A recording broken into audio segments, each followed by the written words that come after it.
Ladies and gentlemen, friends of al-Athar al-Islamiyyah, good evening. Welcome to our 25th cultural season. It's my great pleasure to introduce our guest speaker, Dr. Petra Sijpesteijn, one of the world's authorities on early Islamic documents, who will be talking about language policy in early Muslim empire. After the establishment of the Muslim empire as a result of the great Arab conquests of the mid-7th century, the Arabs combined administrative expertise they encountered in the conquered areas and added their own practices as well. The Arab chancelleries produced documents in multiple languages, including Arabic, Greek, Coptic, Sogdian, and Pahlavi, for several centuries after the conquests. Now, how does this relate to the famous decision by caliphal decree to switch in the official administration to Arabic, only dated to around 700?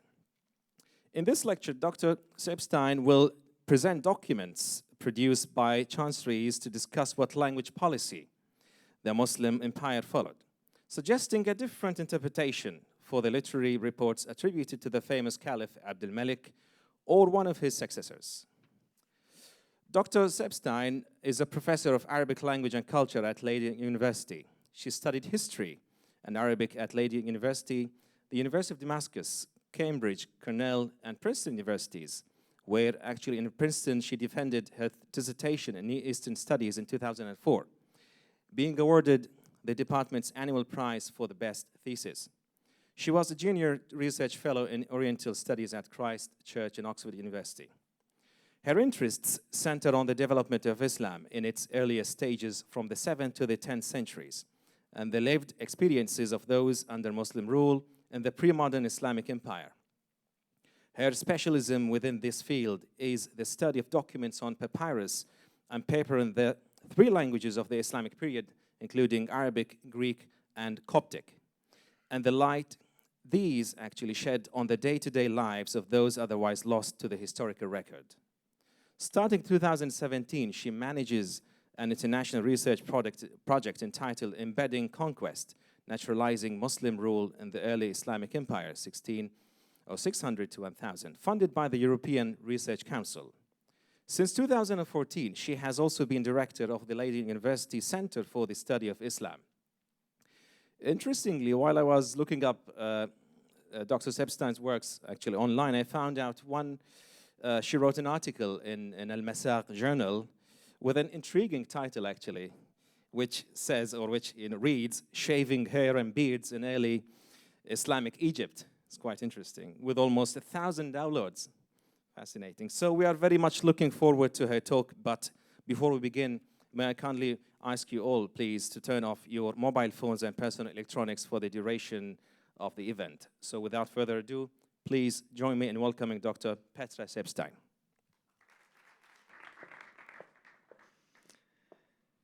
Yeah, thank you very much for that very kind introduction and also for practicing how to pronounce my name, which is of course not easy.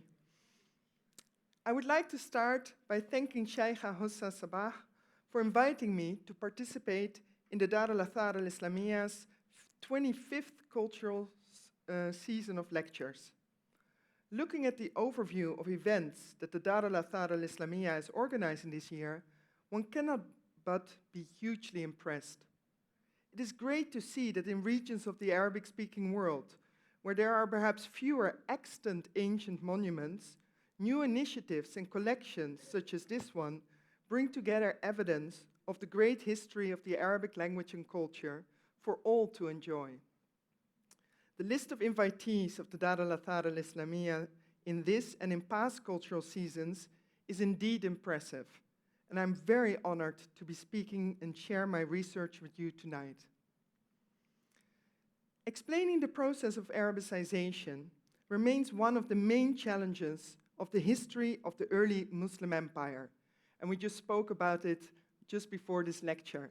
Why did the Egyptians start speaking Arabic quite soon? Why did the Berbers convert to Islam but not speak, not take on the Arabic language? Why did the Persian language at some point become so prominent? How did this work? It's one of the big questions on early Islamic empire.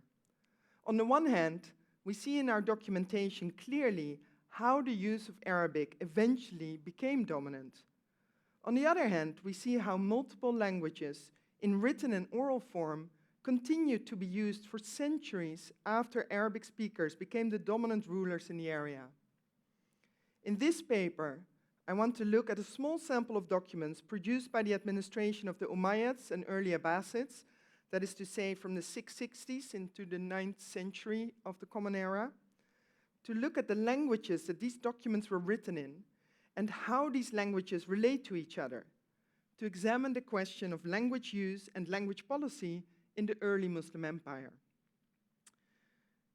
Before we look at the specific case of the Islamic Empire, we should ask ourselves, what does influence language change? Is it a natural phenomenon? Or is it the result of a policy measure, a decision, or a program to influence language use? Or said differently, did Arabic spread because it fulfilled a practical function, or was it imposed because it served a symbolic role as the language of power? As with most historical research, we will find out it's a bit of all of these things. But, as I hope to show you tonight, it happened in the Islamic Empire according to a different model of imperial administration than you might have expected of the caliphate. What I am referring to is the nature of empires as a collection of diverse, multi-ethnic, multilingual, and multi-religious populations, and how these can best be ruled. Sound governmentship.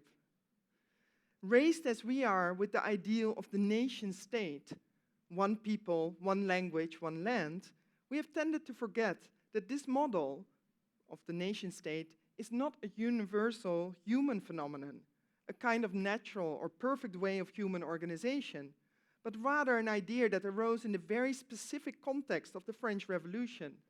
Let's keep that in mind as we proceed. So let me start by giving you the state of the field concerning the process of the spread of the Arabic language after the great Arab conquests of the mid-7th and 8th centuries of the Common Era. How have scholars explained the fact that large parts of the Muslim world eventually became Arabic-speaking?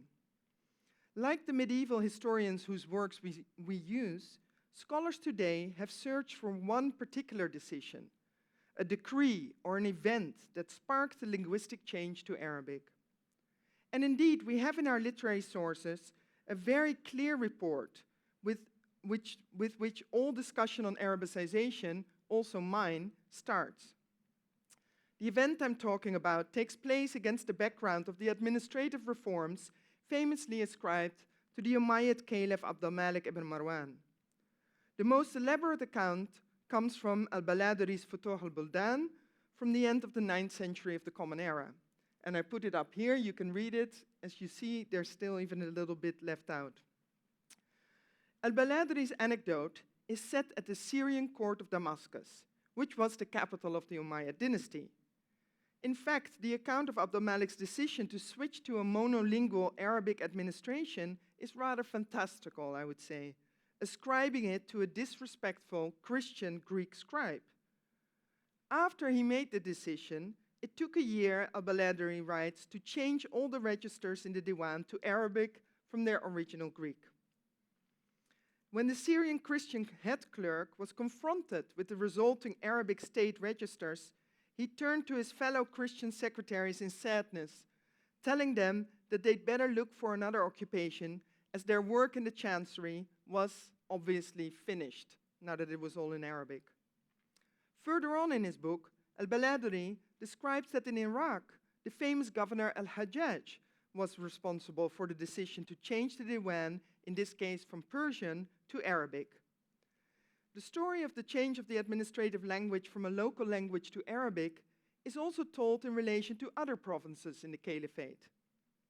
The Egyptian historians Ibn Abd al-Hakam and al-Kindi ascribed the decision to switch from Coptic to Arabic to the governor Abdallah ibn Abd al-Malik, who at the same time replaced the head of the Diwan. And this event is also described in Syriac and Greek chronicles.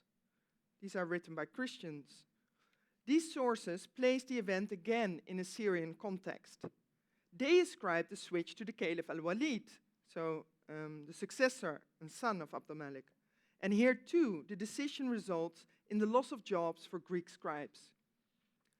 All in all, despite their differences, we can say that the reports about the language change in the Umayyad administrative offices have some common elements. They all place the event around the year 90 of the Hijrah or 700 of the Common Era. The state registers were changed from local languages into Arabic, and it involved a loss of jobs for the secretaries and scribes who had operated in the local languages. Scholars have taken the decision to use Arabic for the state registers as central to the Umayyad administrative measures underlying their Muslim and thus Arabic state-building policies. I quote from Chase Robinson's book on Abd al-Malik: "If social and economic forces were promoting Arabic from the 640s, that is to say from the beginning of the conquests onwards, it was only in Abd al-Malik's reign that the political elite resolved to transform the language of God into the language of empire. In fact, the decision was radical. Christians and Jews alike had gotten along fine as linguistic schizophrenics, reading, writing, and speaking a variety of languages and scripts, translating as it suited them scripture from one language to the next. Muslims, altogether, were more ambitious. They were hardly the first linguistic imperialists, but they were the first to insist that the language spoken by God and those delegated by him, caliphs, governors, commanders, should be the language of the mundane job of ruling." And further on, he talks about the process of the subsequent spread of Arabic throughout the empire. The speed of this change depended much on geography. The closer to the center, the faster and more profound the change. So the idea is that the Caliph, Abd al-Malik or al-Walid, ordered an absolute switch to Arabic in the administration, but that this order was only fully and quickly implemented in Syria, close to the court, while areas further away from the caliphal court continued to use local languages as before. This is why, in this view, we end up, even centuries later, with a more diverse linguistic landscape than a uniform Arabic one. This latter statement does indeed seem to fit the situation we find in the documents, where Greek, Coptic, Sogdian, Bactrian, and Pahlavi continued to be produced in the Muslim chanceries throughout the empire for some 100 to 150 years after this decision was supposedly made. Scholars faced with this contradiction have explained away the presence of non-Arabic documents as a kind of opposition between theory and practice. In theory, the Diwan and all the documents it generated should have been Arabic, but in practice, it endured and local administrators continued as they had always done, using their own languages. I think there are a couple of problems with this model and its underlying assumptions. First, the idea that a decree of the Caliph Abd al-Malik would be ignored by lower administrators, or that it did not reach those located too far from the center to be under the direct influence of the Caliph's decisions, suggests a governmental structure in the early Muslim empire that I am not so familiar with. I don't recognize it. And we are thus supposed even to believe that the caliphal order was ignored for more than 100 years. I just don't believe it that they just put that order to the side. In fact, we know that caliphal administration had no problem to implement other administrative reforms at an empire-wide scale and very fast indeed. Land surveys and population censuses, which were also famously ordered by the Marwanid caliphs, were implemented from Ifriqiya to the Sawat. And of course, the well-known coin reforms initiated by Caliph Muawiyah and completed under Abd al-Malik were implemented across the empire as well. And this is shown by the minting of post-reform coins without images, with Arabic religious phrases at remote provinces soon after the caliph's decision was taken at the center of the empire to change the coins.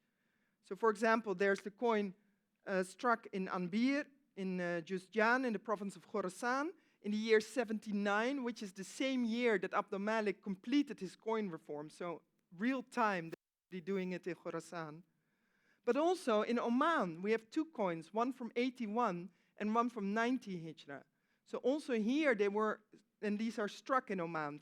So they're not coins coming from Damascus sent here, they're actually minted here in the Arabian Peninsula. So the coin reform, as I said, was completed in 79. So really quickly afterwards, they already used it all over the empire. So why would there have been a difference between state policy, that is to say the use of Arabic in the administration, and local practice, that is to say the customs of local offices, in the case of the caliphate's language policy? They could do this, why would they not do it with the other thing? And it's even more remarkable if we consider that, following the information provided in the anecdotes I quoted, it was local governors who were actually responsible, al-Hajjaj, and in Egypt also the local governor, for the switch to Arabic. But even at those centers of provincial rule, documents in different languages continued to be produced, as I already said, some 100 to 150 years after this decision was supposed to be made. And even if we think that a change of the language of the administration might have involved a bit more investment than the striking of coins, still it didn't have to take 100 years. And in the case of Egypt, which I know best, I don't think that there's a place where it is easier to implement administrative changes across the province in a swift and absolute way from Fustat, once the governor had decided to change something. Moreover, Egypt, at the time of the Umayyads, when the capital was located in Damascus, can hardly said to have been located far away from the caliphal court. Still, also in Egypt, as we will see in detail shortly, Greek and Coptic were regularly used at all levels of the administration long after the year 700.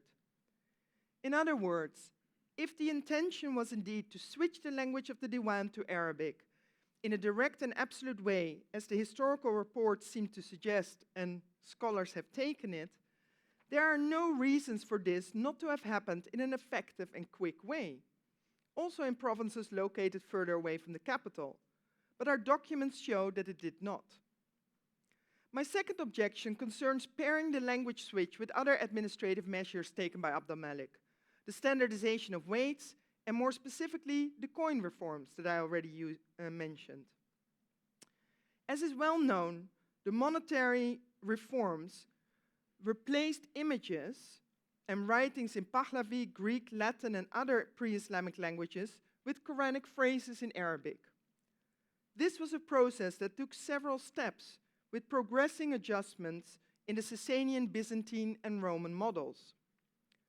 The association with the change of the Diwan to Arabic is easily made.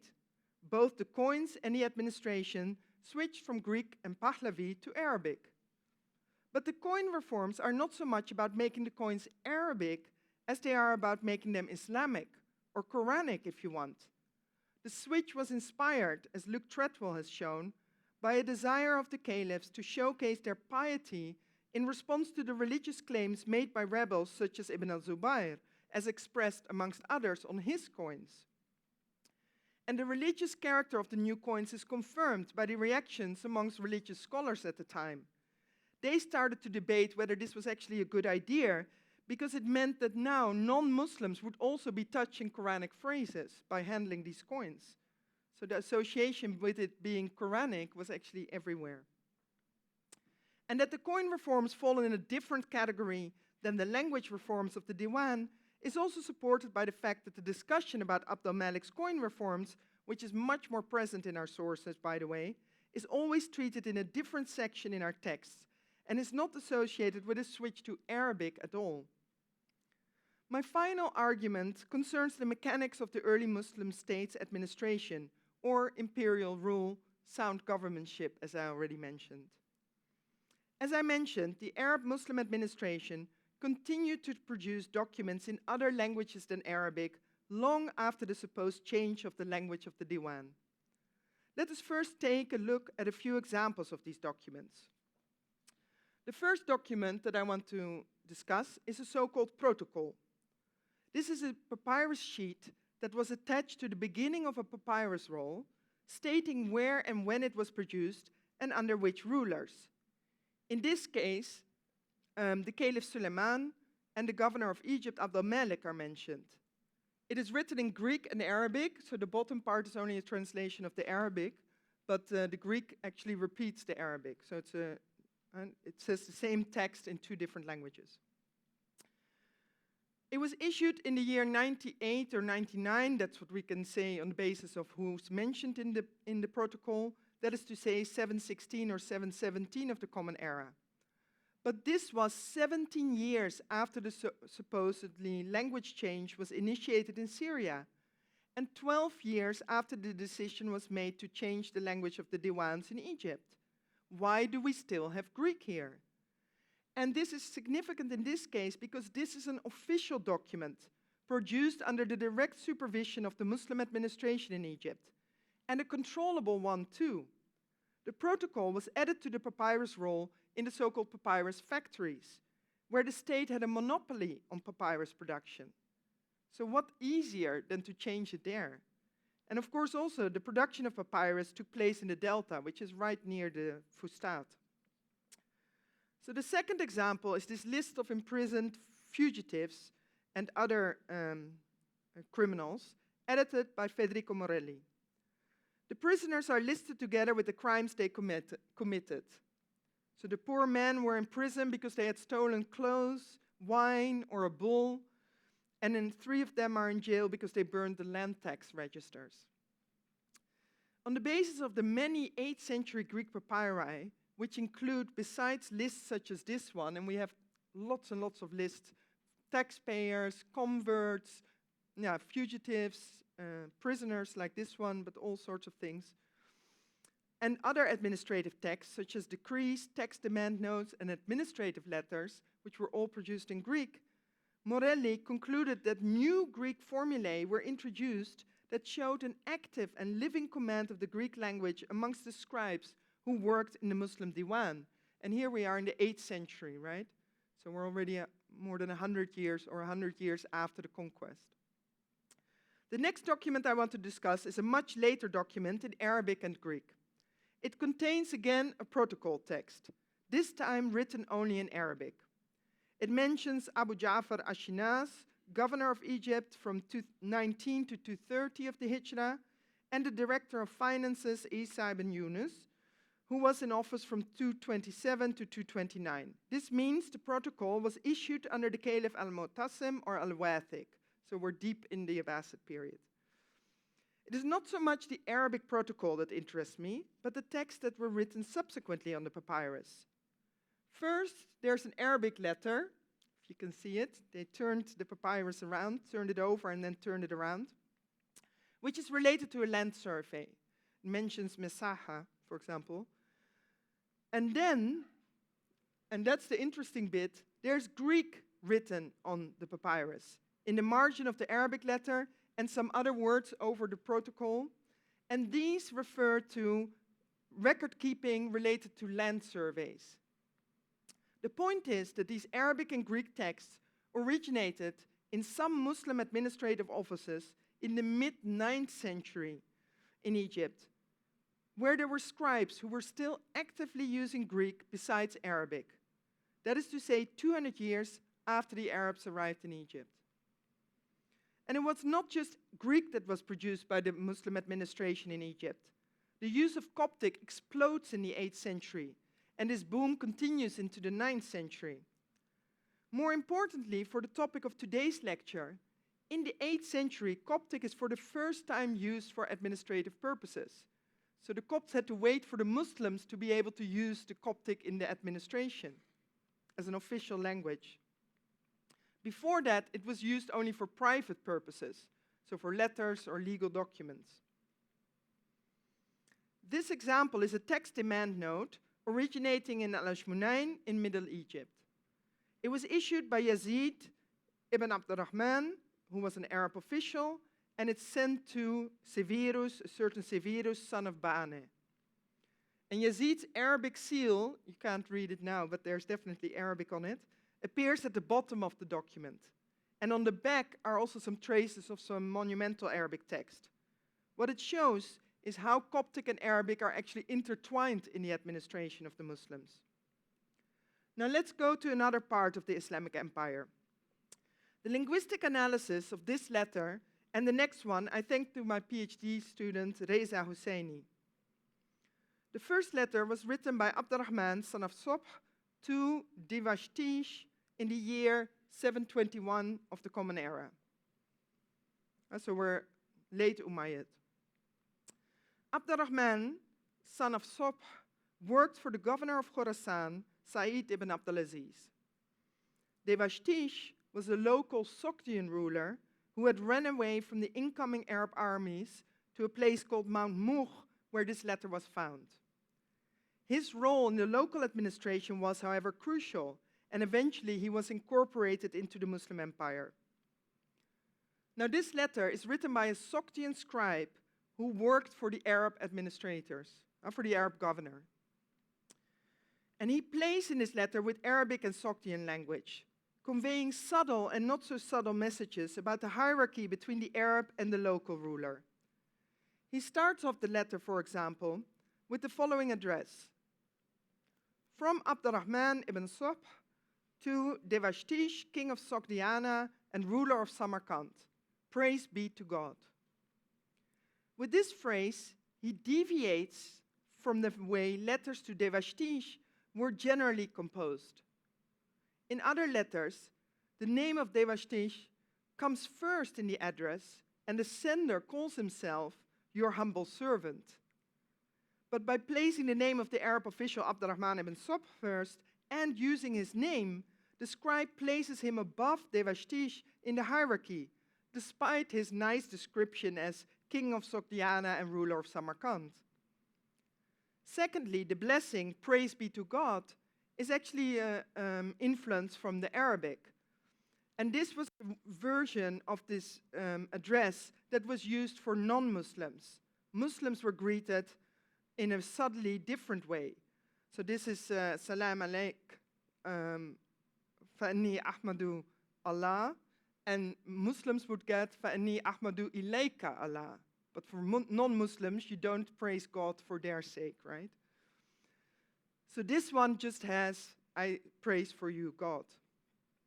It is clear that the scribe masters both languages to such a degree that he can use them creatively to serve very specific goals, but also that the Muslim administration maintain a Sogdian scribe.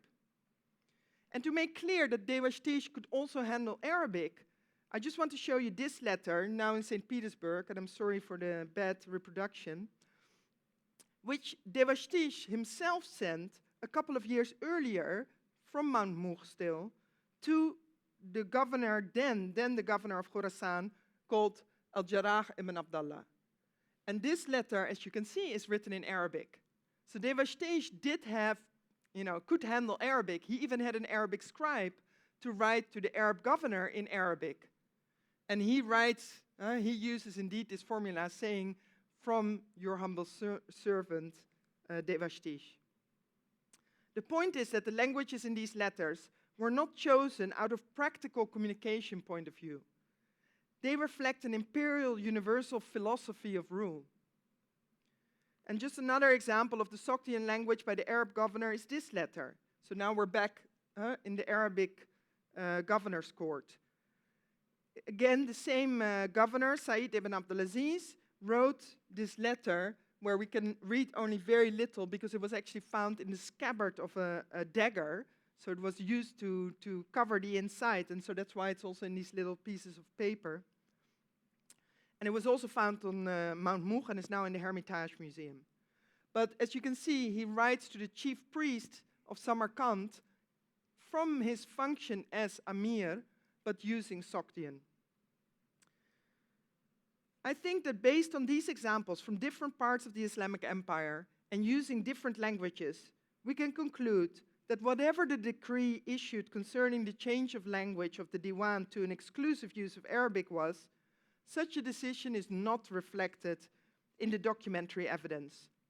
What is more, these documents are not the result of a local practice lingering on in remote places in active or passive contradiction to orders from the center. No, at all levels, we see an actively promoted multilingual administration being facilitated paid for, and I would argue even stimulated by the Arab administration. A multilingual administration requires the maintenance of a complex infrastructure. Scribes need to be trained in different languages, not only in the practice of writing and using letters and numbers, etc., but also in the literate culture, in the respective languages in which they operate. And we can see some glimpses in our documentary record of what this entailed. I've already mentioned the creative skills of the Greek scribes in Egypt and the Sogdian ones in Khorasan who worked in the Muslim administration. They were not applying some frozen forms mechanically without mastering these languages. I think this really deserves emphasis. For at least a century after the supposed change to Arabic in the Diwan, the employees in the Diwan were trained to be fully capable secretaries who could make use of their linguistic skills in flexible and creative ways. They operated in Arabic, but, and this is the point, they also worked in the multiple local languages that were current. We also have some of the documents through which these multilingual scribes learned their trade. There are plenty of Greek scribal exercises from the 8th century in which secretaries practice official letter formulae and formulae from contracts. And it's not only the expressions that place these exercises in the context of the Diwan, but also the names of the officials that appear in their exercises. In other words, these secretaries were copying out real letters, tax receipts, and other official administrative documents when training their writing skills. So we know for sure they actually worked in the administration. But there are also papyri like this one.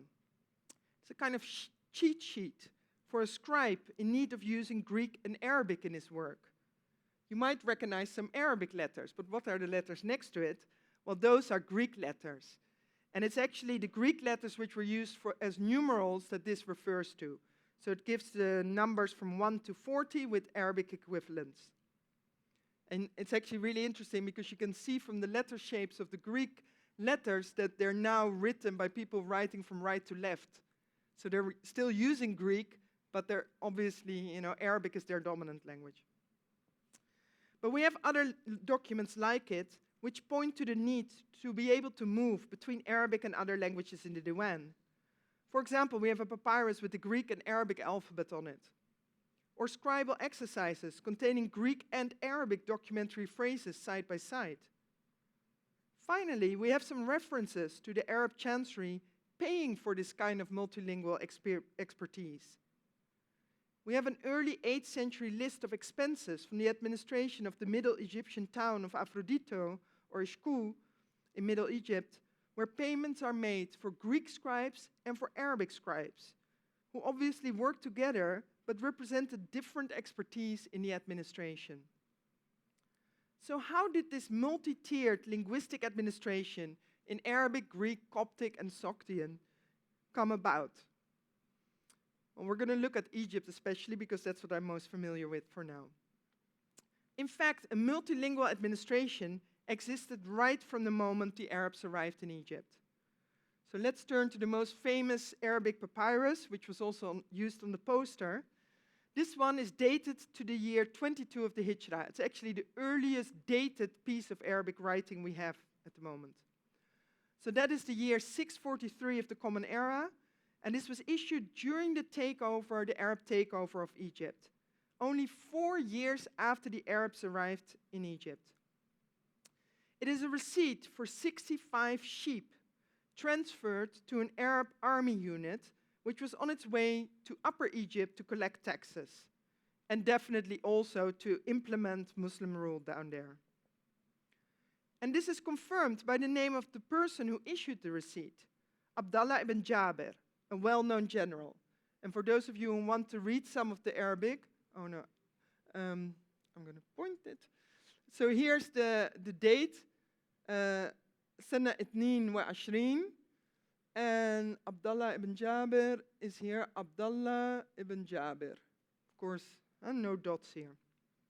He is a well-known general who was responsible for the conquest of Upper Egypt. As a witness to the Arab conquest of Egypt, this document is obviously of crucial importance. But why is it so interesting for the topic of my talk today? First of all, it's in 2 languages. The first part, indicated by the pink, is written in Greek, and the bottom part, indicated by the green, is written in Arabic. The Greek and the Arabic were written by two different scribes who are also named in the document. So just again for the Arabic, we have Kaptaba ibn Hudayd with a waw, but that's is the same like in Amr. No, you have the waw at the end from older versions of the Arabic.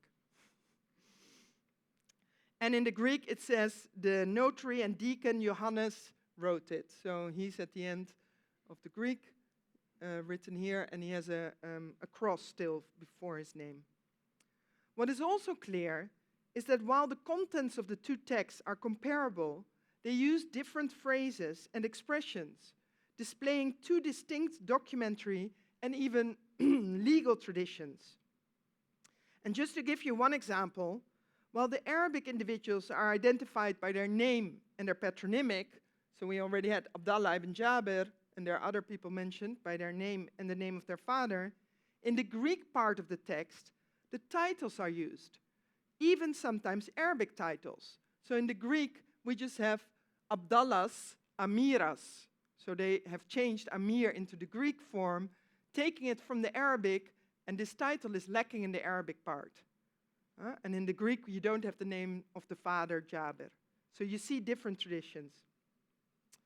So Arabic was used together with the Greek by the new rulers, immediately following the conquest, for their administrative documentation and official communication, and actively so. But why do we have the Arabic here? This is a receipt issued to local administrators who would have been only able to read the Greek. It has been argued that the Arabic version was needed when another Arab unit would come by who would demand additional contributions. So then this village could say, look, we already paid 65 sheep, here's the receipt. But why would they need Arabic for that? Would there not have been anyone amongst such a supposed future Arabic army unit coming by who could read Greek? In fact, we have plenty of exclusively Greek receipts issued by the Arab administrators at this time. We even have one in the name of Amr ibn al-As, the conqueror of Egypt, in Greek, who writes to a village that they shouldn't need to take in any more soldiers, exclusively in Greek. And they would have been used in the same circumstances. That is to say, to show to Arab army leaders coming through and demanding goods or accommodation or whatever. In other words, Greek did not form an obstruction for communication with representatives of the Arab regime. I think the reason we have the Arabic here is because of the presence of Abdullah ibn Jabir. This was a highly placed member of the new ruling elite. He was the personification, one could say, of the new power and dominance present in Egypt. And he was keen and capable to express this, also through the language that represented this new ruling group, Arabic. But the Greek was there as well. And we see the Arabic, of course, elsewhere in papyri as well. This is a text demand note for oil and wheat that the inhabitants of Nassana in the Negev desert had to contribute to Arab army units stationed in their town. The Arabic is here too, I would argue, not only for practical reasons, but rather to symbolize the arrival of the new rulers. In this case, the Arabic comes even before the Greek, visualizing the hegemonic relation between the locals and the Arab rulers, between the Greek and the Arabic. In the case of this papyrus, the different scribal trends are even represented visually. The Arabic, as you can see, is written with a much thicker column than the Greek. So again, we can see that these different scribal and administrative traditions were preserved in the figures of actual different scribes, as, again, the Greek and the Arabic parts of the documents are signed by different scribes. If it was one scribe using both languages, he wouldn't have switched pens, right? Of course, we are still, at this time, relatively close to the conquest. But this papyrus also dated, as you can see, 674, 54 of the Hijra, you can see again, Sanat 54, is still 40 years after the arrivals of the Arabs in the region. By this time, the Greek scribes who had been in function at the time of the conquest had already long died. A full generation had passed. The point is, new Greek scribes were hired by the Muslim administration. Later, scribal trends and methods of writing converge, and we can imagine that there are more bilingual scribes active in the administration. But, and this is the important point, a multilingual administration continued. But there's another point I want to make. There were, of course, also exclusively Arabic documents issued by the Arabic Chancery, and quite early on as well. Here we are also, we're at the end of, 30, 40 years after the conquest. This is a sheet containing instructions concerning the payment of land taxes from Egypt again. It's issued by a government office, or at least an office working for or related to the government. In other words, very early on, Arabic was used in the Chancery, but together with other languages. At the same time, the arrival of the new political reality is clearly expressed in Arabic, so we have the two trends. And we are, of course, very familiar with this, expressing new political reality in Arabic from this period. The Umayyad rulers and their big building projects, especially the Marwanid once again. Think of the inscriptions on the Dome of the Rock, milestones and other monumental buildings, but also, and that's what I want to emphasize, this practice also came in more mundane objects, such as glass weights, coins, and papyri. And in the case of the papyri, the documents issued by the administration, this happened then already a lot earlier on. All these public writings were part of the same practice, an explicit use of an imperial language, that is to say Arabic, to express the new ruler's ambitions, but not an imposition of a monolingual administration through a caliphal decree. So if the story about Abd al-Malik's decree to change the language of the Diwan and the Caliphate to Arabic is not reflecting the historical situation, how should we interpret it? And why should this story end up in the mid-8th, 9th century histories that we quoted before? The accounts that we have seem rather unambiguous. They speak of Naqala, Nasakha, or Ja'ala al-Diwan bil-Arabiya, switching, transcribing, translating the registers to Arabic. The loss of jobs for local scribes associated with it also suggests a rather intrusive measure. Now, this story fits very well the circumstances of the 8th, 9th century when we have these historical reports coming up. By this time, Arabic, which was an ongoing process, of course, Arabicization, Arabic had made huge headways everywhere in the empire. The administration functioned to a large degree in Arabic, and large part of the population seemed to have done so as well, at least for their day-to-day business. In other words, Arabic was there, and increasingly so. Arabic historians, having to explain why this happened, so why they ended up in this situation with Arabicization, they looked for, as I already mentioned, a historical figure to whom this seemingly seminal transition could be ascribed. And this is, of course, something that historians often do. Not surprisingly, they arrived at Abd al-Malik or al-Walid, whose administrative reforms were, of course, very well known. So they are sitting in this situation when they have Arabic all around them, and they think, how did this happen? There must have been some really important event. So they go back and they find this language decree, which they placed at the time of Abd al-Malik and al-Walid. But there's another reason to think that these anecdotes do not tell the story of an absolute switch in the Diwan from local language to Arabic. I already said what's the problem with ascribing it to a language decree. But I think there's another reason. They report, I think, another, probably at least as radical change in the administration. And let's go back to what Baladri wrote about it. After Abd al-Malik has given orders to switch the Diwan in Syria to Greek, he calls in the Greek clerk Sergius to inform him of his plans. The latter then left the caliph sad and annoyed. Meeting certain Greek clerks, he said to them, "Seek your livelihood in any other profession than this, for God has cut it off from you." And also the Greek chronicler Theophanes in the 9th century, he wrote in his history that the decision to switch the language resulted in the removal of Greek secretaries, who were still rehired quickly as the Arab scribes were unable to handle the Greek numerals, the little cheat sheet I already gave you beforehand. And even in the 10th century account by Al-Kindi, the event is discussed in the framework of a change of personnel in the Egyptian administration. What these sources are referring to, I say, is a shift in the composition of the officials working in the Muslim administration.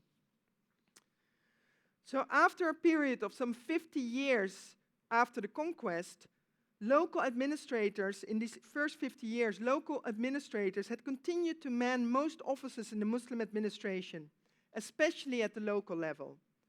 Muslim Arab officials belonging to the new ruling elite had only taken over some of the highest functions. This is actually quite smart. When you conquer a place, you don't start to replace everyone top to bottom because you don't know how to rule the day-to-day things. But after 50 years, when the Arabs had become confident in their position, they started to replace also at the local level the local administrators. And this explains the lamentations in the anecdotes about evil Arab administrators that destroy the livelihood of these local secretaries. There was, after all, a real worry. The appointment of Arabic-speaking Muslim administrators at the lowest offices in the administration did push the locals out. It is true, eventually Arabic did become dominant. But there's a crucial difference. These administrators increased the use of Arabic by their presence in the administration and not by a decree that they followed. So decree is out. It is of course clear, I'm not saying that this anecdote is not true. In fact, there were many decrees this whole period through to introduce different administrative practices. Translation projects were initiated and other measures were taken to reform the administration. And they were imposed and reimposed throughout this period. The point is that the reports in our histories, here later on, they just refer to one of those measures, one instance, and not a watershed moment in the history of the administration of the caliphate. For our later reports, we should also keep another dimension in mind. So I mean these reports. This story of the change of the language and people losing their jobs also functions as a form of Muslim polemic against non-Muslim administrators, of which we have a lot more examples in the 9th century. By the 9th century, the Muslim empire had become a very different place from that of the first century and a half. As a result of processes of Arabicization and Islamicization, it became harder to distinguish one religious or ethnic group from another. Arabs had lost their privileged position due to acculturalization processes and also changes in the composition of the Muslim empire at large. In reaction, all sorts of attempts were made to draw boundaries between different religious groups and between Muslims and non-Muslims. This is also when the so-called Shurut Omar were designed, a set of rules setting non-Muslims apart by assigning them special clothing, riding animals, and other restrictive measures that made them clearly visible as non-Muslims. And those, of course, doesn't mean that there were none of these measures beforehand, but they were incidental, and here they were gathered together. Muslim anti-non-Muslim rhetoric presents non-Muslim administrators as disrespectful and even undermining Islam. The stories surrounding the switch to Arabic in the administration that we quoted seem to fit such a context of anti-non-Muslim attitudes and suspicion. Remember the urinating scribe in Damascus? It fits this idea of, what are these people doing in our offices? And the idea is that the Diwan is obviously much better off without such characters. Now to conclude, the new Muslim rulers definitely used Arabic right from their arrival on the historical scene to express their dominance, their privileged position, and imperial ambitions in explicit and public ways. They did this via all sorts of public writings, but also via documents produced in the Diwan. If, therefore, they would have liked to impose Arabic in an absolute way in the Diwan or elsewhere, they would not have failed.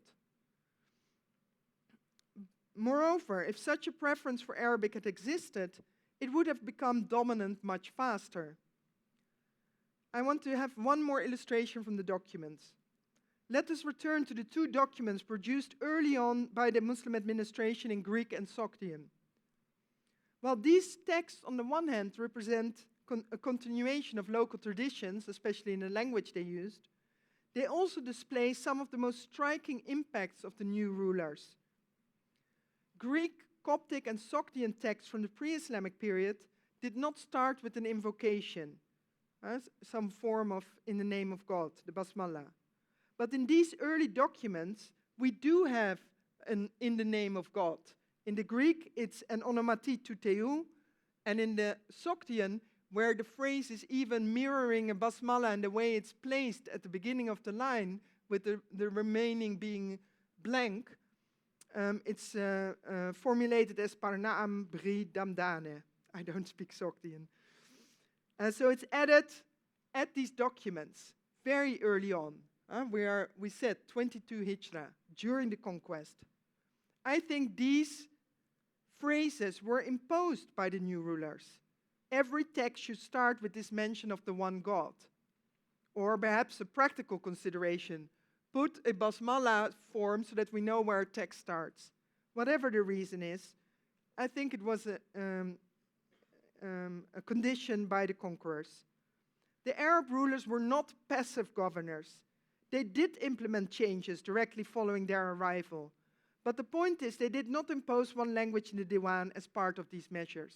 And again here, they introduced this phrase, but it doesn't have to be in Arabic. But I think we should take it even one step further. Somehow we have a distorted idea about how people moved to use Arabic in the past.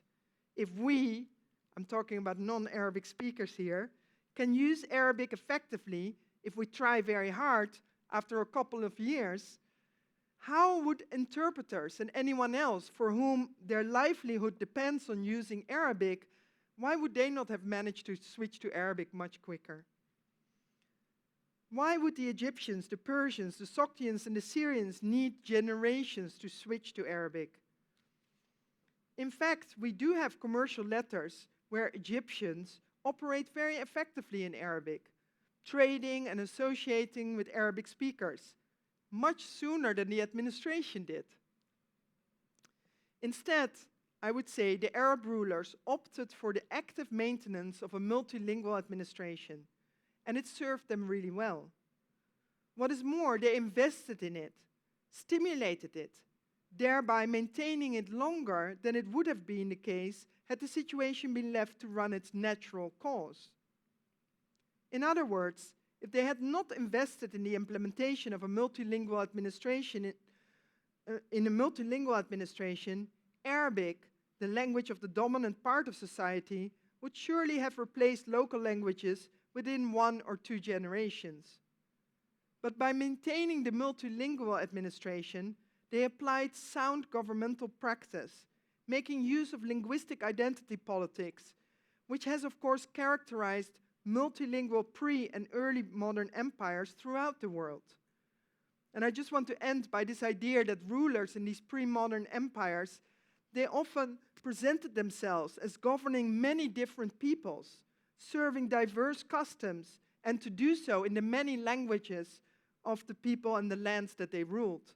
That's the image of an ideal ruler. Thank you.